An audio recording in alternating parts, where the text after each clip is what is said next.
pergilah beritakanlah Injil ke seluruh dunia. Yang kita beritakan Injil. Apa itu Injil? Tampilkan operator 1 Korintus 15 ayat 3.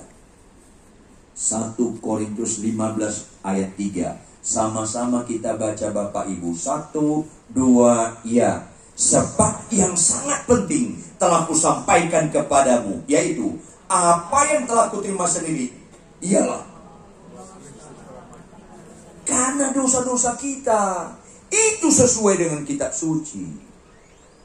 Jangan arahkan ke mati karena penyakit kita. Kagak, karena dosa kita.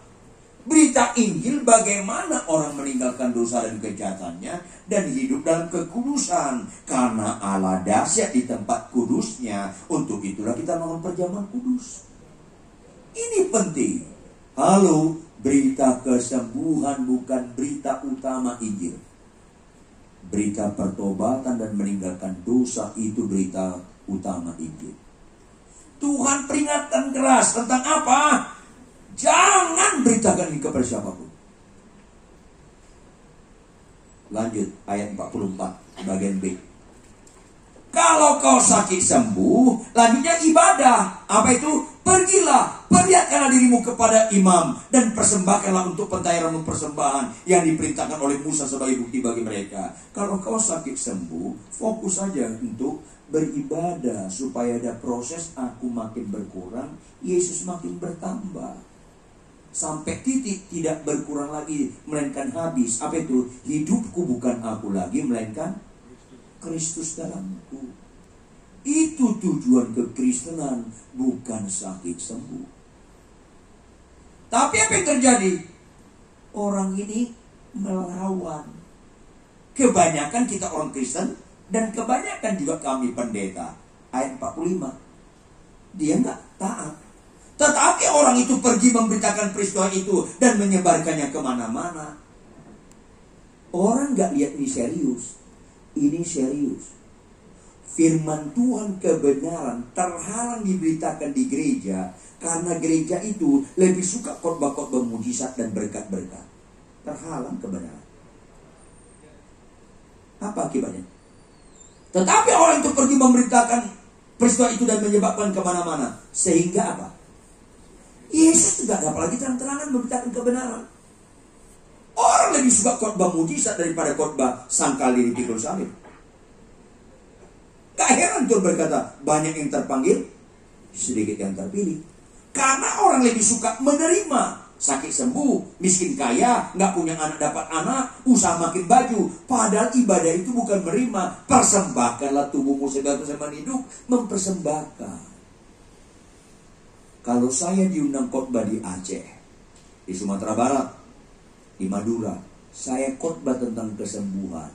Karena audiensnya orang gak percaya, yang rohaninya masih mati, memerlukan mata jasmani, melihat mujizat sebagai jembatan, bukan tujuan, sebagai jembatan untuk mereka percaya Yesus Juru Selamat, menebus dosa dan kejahatan mereka. Tapi kalau di gereja yang notabene orang-orang percaya, khotbahkanlah pengajaran supaya mereka jangan berbuat dosa lagi, melainkan taat kepada kebenaran. Itu Kristen yang benar. Enggak ada amin kalau khotbah gini.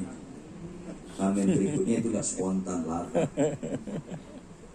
Sehingga Yesus gak dapat lagi terang-terangan. Ada gereja di Singapura, di Jakarta juga ada.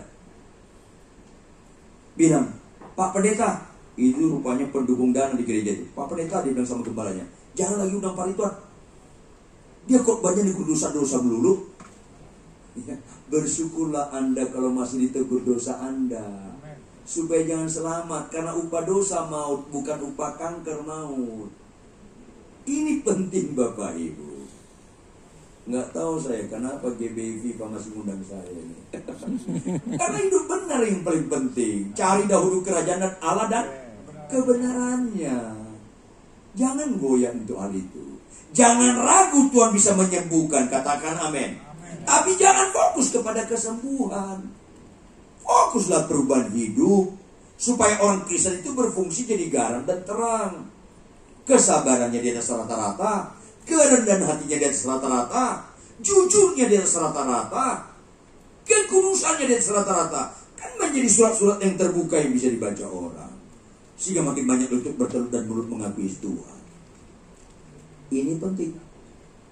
Maka apa yang terjadi? Ia tinggal di luar. Yesus tinggal di luar, di tempat-tempat yang sepi. Karena banyak orang datang ke Tuhan Yesus dengan motivasi nilai-nilai sementara. Sakit sembuh sementara. Gak ada unsur kekekalan di balik kesembuhan. Ada unsur kekekalan di balik pertobatan. Ini penting. Jawab Bapak Ibu, kalau ada orang sakit kanker, umurnya 2 bulan lagi, bisa nggak Tuhan sembuhkan? Yang keras dong. Bisa. Lebih keras dong. Bisa. Oleh virusnya sembuh dia. Berarti batal nggak kematiannya? Malam sun. Batal nggak? Nggak ditunda, karena kesembuhan nggak ada unsur kekekalan. Orang sakit sembuh tetap mati lagi nggak? Tetap mati lagi.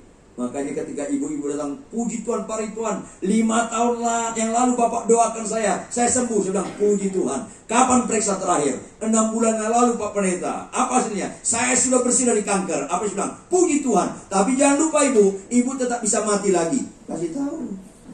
Kaget dia, loh kok gitu? Bukan kok gitu, memang gitu ibu.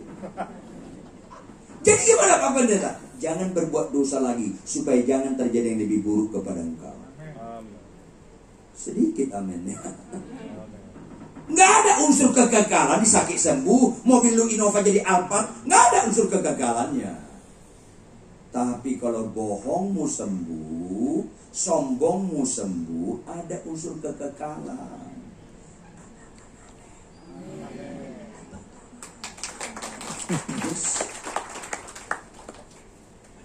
Dia berdiam diri.